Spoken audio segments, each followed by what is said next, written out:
Parce qu'à votre connaissance, il y a des pays, ou même en France sans doute, des entreprises qui ont joué cette transparence avec succès. Ça vous dit quelque chose? Vous qui observez tout ça de près. Moi j'ai un exemple j'en ai parlé sur mon blog il y a quelques mois.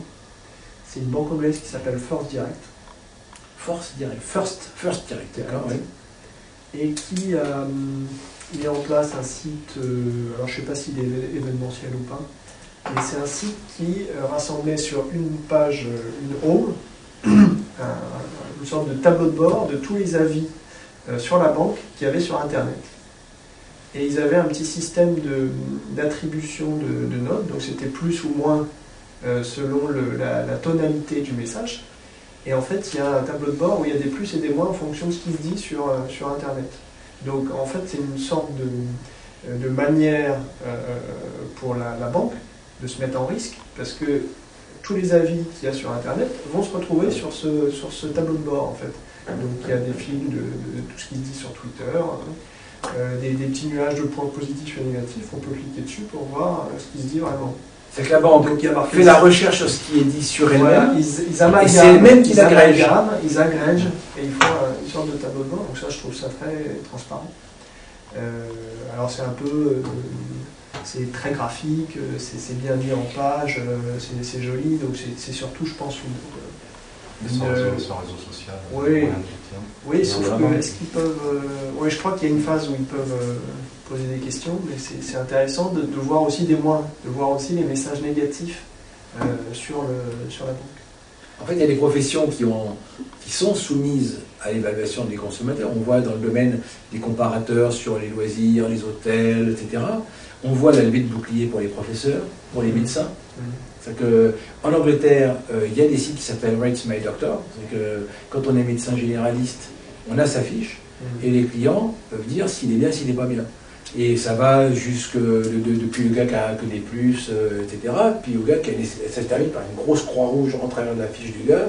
À partir du moment où il a atteint un certain niveau de France, et je pense que quand on est dans n'importe quelle profession, se retrouver avec un truc c'est la là, en fait, le gars il pisse, il gaule et puis il s'en va. Mais c'est un cycle naturel, c'est que tous ceux qui se retrouvent en bas, ils meurent naturellement. C'est un cycle, c'est le cycle de la nature finalement. Donc le problème, c'est qu'aujourd'hui, on ne sait pas ça. Donc le gars qui est tout en bas, il reste parce que les gens qui habitent à côté, ils viennent parce que c'est la praticité d'avoir un médecin. Est-ce qu'il y a des chances que ça se développe? Moi, je savais qu'il y avait une Croix-Rouge, je ne viendrais pas. Bien sûr, c'est le but. Oui, c'est le but. Mais là, il faut se faire soigner une fois pour savoir. Aujourd'hui, on y vient avec des outils de type géolocalisation. Ça c'est mobile. Ça permet à n'importe qui de mettre un avis sur son médecin, sur le restaurant, sur le café. Simple et... Foursquare, c'est combien de membres aujourd'hui en France? Je crois que c'est 400 000. 400 000 en France, oui. Dont beaucoup moins de users effectifs, mais... Oui, il faut avoir des actifs. Mais déjà, moi quand je vais dans un resto, quand je cherche un resto, je vais sur Google Maps, je vais sur l'internaute, des trucs comme ça, il y a quand même pas mal de rating. Et ça permet d'éviter les restos qui ont la croix rouge. Là, c'est vrai que ça hésite vraiment.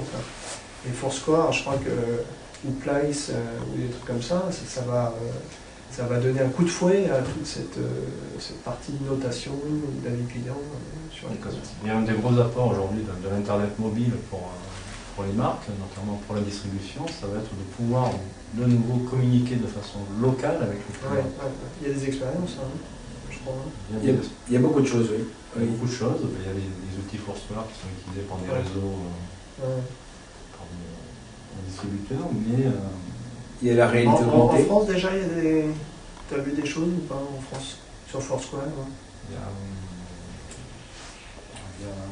Comment il s'appelle? Un trou? Ouais. Ils font du café, non? Ils font du café.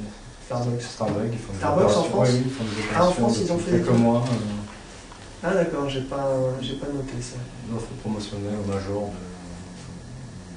des Starbucks. D'accord. Il y a ceux qui viennent souvent. Et les majors d'un site, de toute façon, ils ont le café gratuit, ils ont ceci, cela, ils ont des avantages. C'est le principe même du fonctionnement de récompenser les bons clients, etc. Ce qui semble aller de soi.